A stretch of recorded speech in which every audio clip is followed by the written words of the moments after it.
আজকে বানালাম এমন এক স্যান্ডউইচ যেটা খেলে ডায়েটও খুশি মনও খুশি। আর এই মজার স্যান্ডউইচটা বানাতে কিন্তু খুব বেশি সময় প্রয়োজন নেই, মাত্র ১০-১৫ মিনিটের মধ্যে আপনারা বানিয়ে ফেলতে পারবেন এত মজাদার একটা স্যান্ডউইচ। তো চলুন বেশি কথা না বলে আমি রেসিপিতে চলে যাই। আমি একটি ফ্রাই প্যানে সামান্য পরিমাণে বাটার দিয়ে একটা ডিম ঝুরি ঝুরি করে ভেজে ফেলবো। আর এতে আমি দিয়েছি সামান্য পরিমাণে লবণ। আর এতে কিন্তু আমি সাদা গোলমরিচও অ্যাড করেছি। এরপরে একটু কিছুক্ষণ নেড়েচেড়ে নিচ্ছি। আর এখন কিন্তু আমি দিয়ে দিচ্ছি টেস্টের জন্য সামান্য পরিমাণে চিলি ফ্লেক্স। এই চিলি ফ্লেক্সটা দেওয়া হয়ে গেলে কিন্তু আমি আরেকটু কিছুক্ষণ নেড়েচেড়ে নিচ্ছি।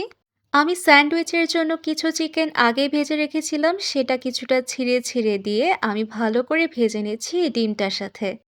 তো এরপরে আপনারা দেখতেই পাচ্ছেন আমি একটা স্যান্ডউইচ ব্রেড নিয়েছি। ব্রেডের চারপাশে যে কালো অংশগুলো ছিল সেটা কিন্তু আমি কেটে নিয়েছি। তো প্রথমে আমি ব্রেডের মধ্যে কিন্তু সস মাখিয়ে নিয়েছি। আর স্যান্ডউইচের মেন ইনগ্রেডিয়েন্টই কিন্তু হচ্ছে মেয়োনিজ। এটা ছাড়া কিন্তু স্যান্ডউইচ কল্পনাই করা যায় না। আমি কিন্তু এই মেয়োনিজটা নিজে বাসায় বানিয়েছি। আপনারা যদি রেসিপি জানতে চান, আমি কমেন্ট সেকশনে আপনাদের জন্য রেসিপি লিঙ্কটা দিয়ে দিচ্ছি। তো আমি কিন্তু মেয়োনিজটা দেওয়া হয়ে গেলে ডিম আর চিকেনের পুরটা দিয়ে শসা দিয়ে দিচ্ছি ওপরে। শসা দেওয়ার পরে আমি কিন্তু ওপরে টমেটোর স্লাইস দিয়ে দিচ্ছি। আপনারা চাইলে টমেটো স্কিপও করতে পারেন, আবার দিতেও পারেন। আর ফাইনালি আমি যেটা করেছি সেটা হচ্ছে আরেকটা ব্রেড আমি ওপর দিয়ে ঢেকে দিয়েছি। এরপর আমি একটা নাইফ নিয়ে মাঝখান বরাবর কেটে নিয়েছি। তো ব্যাস তৈরি হয়ে গেল এমন এক স্যান্ডউইচ যেটা কিনা বানাতেও খুব ইজি।